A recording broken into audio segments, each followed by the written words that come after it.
Kalau dulu setoran 100, minimal 90. Sekarang setoran cuma 40 juga. Ketutup kebagiannya tipis. Ya sebenarnya kalau masalah cukup dan tidak cukup udah bisa ngomong lagi gitu. Hanya pasrah aja daripada nggak ada kerjaan. Pasrah.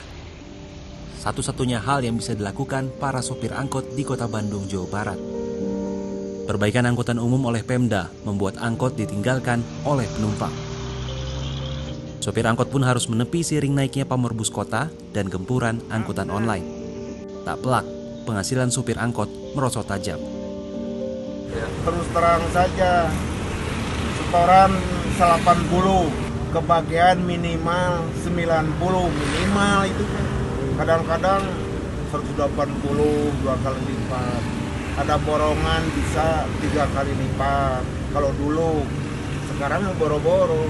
Paling kebagian 10.000, 20.000 sekarang. Cerita senada pun disuarakan sopir angkot di Semarang, Jawa Tengah. Kejayaan angkot hanya bertahan sampai sekitar tahun 2015. Di Semarang, penurunan minat pengguna angkot diawali saat bus Trans Semarang makin populer. Diikuti menjamurnya angkutan daring dan gongnya adalah pandemi COVID-19. Ini tuh paling lambat ojol masuk tuh 2018 kali. Ojol tambah Grab itu. Tambah mati ya. Ya. Grab itu kan istilahnya banyak yang menentang karena apa? Anak-anak sekolah itu misalnya berangkat 5, berhubung ada Grab itu 5 anak ngumpul panggil Grab itu. Tahu-tahu ada Grab minggir, berarti dia manggil Grab. Tapi hancur ya setelah pandemi itu hancur betul. Kota-kota metropolitan lain di Indonesia pun menduplikasi kisah sendu pengemudi angkot Bandung dan Semarang. Ketua Organisasi Angkutan Darat Organda Surabaya, Son Haji menyebutkan, saat ini angkot di Surabaya dalam kondisi hidup segan, mati tak mau. Di masa kejayaannya terdapat 58 trayek angkot di kota Surabaya. Jumlah ini terus menyusut. Tahun 2016 tersisa 22 trayek, dan terakhir di tahun 2022 tinggal 11 trayek angkot di seluruh kota Surabaya.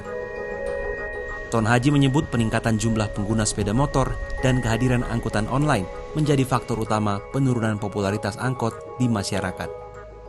Setelah itu ada lagi yang namanya itu angkutan aplikasi seperti Gojek, Grab dan Uber. Kami sudah bertarung hampir setiap hari bagaimana bisa meniadakan angkutan-angkutan yang seperti itu, aplikasi itu. Tetapi apa gunanya? Nggak ada hasilnya itu. Jadi kami demo tiap hari, kemudian kami difasilitasi oleh di subprovinsi, tapi nggak ada gunanya. Tetap jalan, dan sampai sekarang itu masih jalan. Kehadiran angkutan umum milik pemerintah daerah, yaitu Bus Rapid Transit, juga dituding menjadi salah satu yang membuat penumpang angkot menurun. Jangkauan yang lebih luas, fasilitas yang nyaman, dengan harga bersaing, membuat banyak penumpang lebih memilih BRT ketimbang angkot. Nggak pakai angkot yang biasa? Enggak, sementara pakai Surabaya.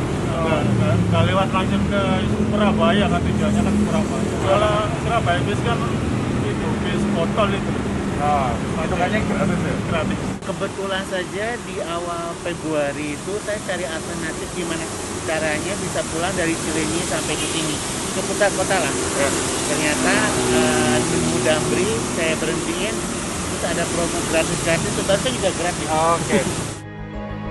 Modernisasi layanan transportasi publik sejatinya tidak bisa lepas dari para pegiat angkutan umum yang sudah lama hidup dari sektor tersebut. Pemerintah tidak semestinya melepas tangan dan membiarkan angkot mati begitu saja. Terlebih lagi pelayanan angkot selama ini buruk karena ada andil pemerintah yang tidak serius mendukung penyedia transportasi warga ini. Direktur Institute for Transportation and Development Policy Asia Tenggara, Faila Sufa menyebutkan, pemerintah seharusnya memberikan perhatian khusus kepada angkot. peran angkot atau operator existing itu juga jangan dilupakan. Bahwa setiap pembangunan apapun mungkin yang dilakukan di kotanya itu involve mereka juga dalam improvement tadi gitu. Karena kan mereka sudah memberi layanannya kan sudah puluhan tahun. Kemudian ini juga menyangkut hajat hidup orang banyak. Mungkin mereka juga masih pengen berbisnis di sektor transportasi juga gitu. Jadi bicaralah dengan mereka juga gitu, operator-operator ini gitu. Bagaimana kita bisa membantu mereka, bagaimana bisa kita mengikut sertakan mereka dalam improvement nanti yang akan dibikin gitu. Jika pemerintah tidak segera turun tangan untuk membantu penataan atau melakukan integrasi angkot ke dalam sistem transportasi umum milik pemerintah, bukan tidak mungkin angkot tinggal sejarah hanya dalam hitungan beberapa tahun mendatang.